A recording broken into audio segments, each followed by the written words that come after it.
Hello again. Today we're talking about section 9.6 on dilations. Our learning target is I can use scale factors to perform dilations in the coordinate plane. Yes, we are skipping section 9.5. The reason why we do that is it's about what's called congruence transformations, and basically that means that we're using transformations to prove that two shapes are congruent. I just think it's not a really great use of our time, so we're just going to move right on to section 9.6 because we've sort of already talked about, right? With rigid motions, we're just taking a shape and moving it, right? They stay congruent. That's section 5, 9.5. So the definition of a dilation is obviously an important place to start. So what I always think of, I know this is kind of creepy to like show you this ginormous eyeball up here to start out, but what I always think of with a dilation is in like when you go to the eye doctor, they always put drops in your eyes, not always, but often, to make your pupils, the black part of your eyes, larger so that they can do their eye doctor thing and look in your eyes. I don't know anything about my eyeballs, but so they make this black part of your eye larger. So there's my cool animation of the day. Um, so when I think of a dilation, I always think of my eyes, the pupils of my eyes getting bigger and smaller when I go to the eye doctor. So that's basically all a dilation is. A dilation does start to change the size of an image, making it larger or smaller than the pre-image. So up until now, we've only done those rigid motions or those isometries where we take a shape and we shift it to somewhere else, or we flip it, or we rotate it to somewhere else. And the size doesn't change, only the location of the shape changes. So now we get to the exciting part where we actually get to start making our images larger and smaller. So this is what dilations are. So dilations are always done around a center, which is usually for us going to be the origin. You can get really fancy and use different centers, but it kind of throws off the calculations and how you actually find the new points. We're going to keep it simple and just stick with the origin. So we also need to remember what a scale factor is. I do believe we've talked about scale factors earlier in the year when we talked about similarity. So a scale factor is the ratio of the image to the pre-image. So we've talked about this before, kind of describing it as like a gift tag. Remember, the image is the shape that we're going to, and the pre-image is the shape that we're coming from, or our starting image. So remember, we could think of our scale factor as like the to over from, right? So here's my little gift cards over here to remind you. So whatever the length of a shape on the image is going to be, we're going to take that length and compare it to a corresponding side on the pre-image, and that'll give us our scale factor. So we have with dilations these things called enlargements and reductions. So if it's an enlargement, that means that my S, my scale factor, would be greater than 1. So think about it. Let's say I have an image that has a side length of 2, and my pre-image has a side length of 1, right? So my pre-image is this big, and my image is twice as large. That means going from my pre-image to my image, I'm obviously making it bigger, right? So if my fraction, my scale factor is larger than 1, that means my image is getting bigger. If my reduction is, or sorry, if my scale factor is less than 1, if it's a fraction like maybe 2/3 or 1/2 or, 2/5 or something like that, it will, that means my image to my pre-image is, sorry, my pre-image to my image is getting smaller. And you just have to note that this can't be negative, right? We're never going to have a scale factor that is negative at this point. So it's basically going to be between 0 and 1. So we have an example here of, or we have a couple of examples I'll show you of enlargements and reductions. So the pink shape I'll show you will always be the pre-image, and then the green shape I'll show you is going to be the image. So if I have a pink small star here as my pre-image, and I'm going to this green larger star, obviously since it's bigger, that's going to be considered an enlargement. On number 2, I have this pink trapezoid as my pre-image, and then this smaller green trapezoid as my image. So this is obviously going to be a reduction. And then on number 3, I have this pink sun and then a larger green sun, and so clearly that's an enlargement, right? So this is just kind of to get in your head, right? Obviously, if it's going small to large, it's an enlargement. Large to small, it's a reduction. We'll talk about numbers on the next slide. Okay, so here's our first example. So when we find a scale factor, we first want to decide if it's a reduction or an enlargement, which should be pretty clear based on the labeling of our shape where the prime notation is our image. And then we'll figure out the scale factor. So we'll look at the 2 over the from or the image over the pre-image and plug in some numbers to the fraction.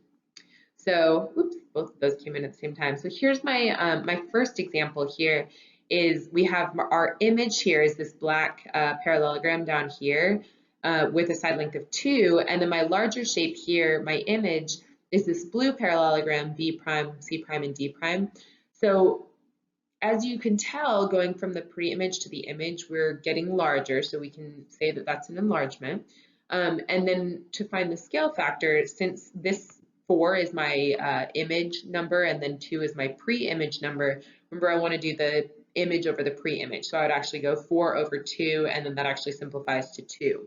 So basically what that tells me is to get from the pre-image to the image, I multiply everything by 2.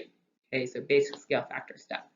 If I look over at these triangles over here on the graph, the green triangle is actually my pre-image, PRQ, and the blue triangle is actually my image, P prime, R prime, Q prime.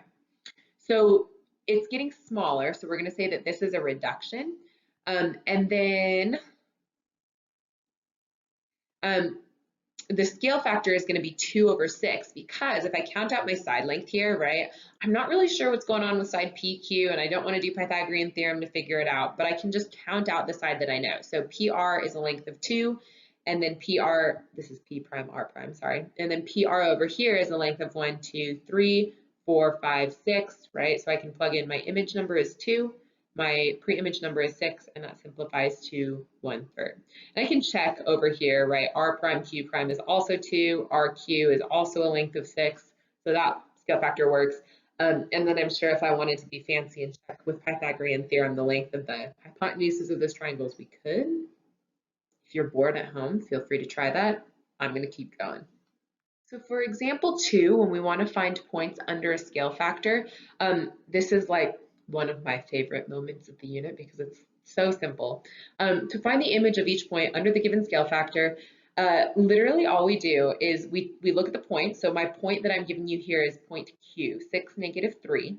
And then this capital D is what we use for dilation. So just like we use for translation and reflection and rotation, we just use the letter. So this means that we're dilating by a scale factor. That little number underneath the D is what we're dilating by. So if I'm dilating by a scale factor of 4 and I'm dilating point Q, literally all I do is I take 6 and I take -3 and I just multiply them by 4. That's it. So 6 times 4 is 24 and -3 times 4 is -12. So when I dilate by a scale factor of 4, I get 24, -12. That's it. So take a minute to try this one. What if I give you point Z, 5, 10, and I ask you to dilate it by a scale factor of 0.5? So 0.5 is the same thing as a half, so I'm just going to take my 2 points, 5 and 10, and halve them, essentially. So half of 5 is 2.5, half of 10 is 5, and there you have it. There's your new point that has been dilated by a scale factor of 0.5. So the next thing is that we're going to dilate actually on the graph, right? So we're doing the exact same thing. We're going to find the images of the vertices, sorry, of triangle MKL. So we're going to want to start by actually looking at what those points are, and then find the new points and then graph it. So if you notice right here, it tells us that we're going to dilate by a scale factor of 2. Okay, so we're going to dilate triangle MKL by a scale factor of 2. I'm always going to start, like always, by writing out these original point. So point M is at -3,1, point K is at -2,5, point L is at +1,1, okay?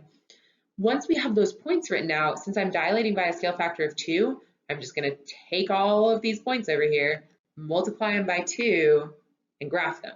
So if I multiply M by 2, I get my new point to be -6, 2. Multiply K by 2, I get my new point to be -4, 10. Multiply L by 2, obviously I'm going to get 2, 2. Go over to the graph over here and graph your new shape, M prime, K prime, L prime. There's my triangle. That's it. So I just took all of my points, multiplied by 2, regraph it. And you can see, right, that the triangle, the pre-image is a little bit smaller, a lot smaller than the image by a scale factor of 2, right? So it gets bigger by a scale factor of 2.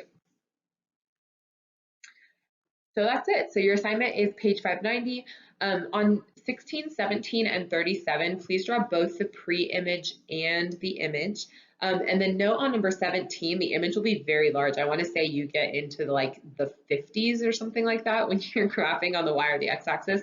I would recommend changing the scale of your X and your Y axis so that it fits, because I'm pretty sure it gets up into the 40s and the 50s, and you probably don't have that much space on your paper. So if you have any questions, feel free to send me an email. And that's all for today.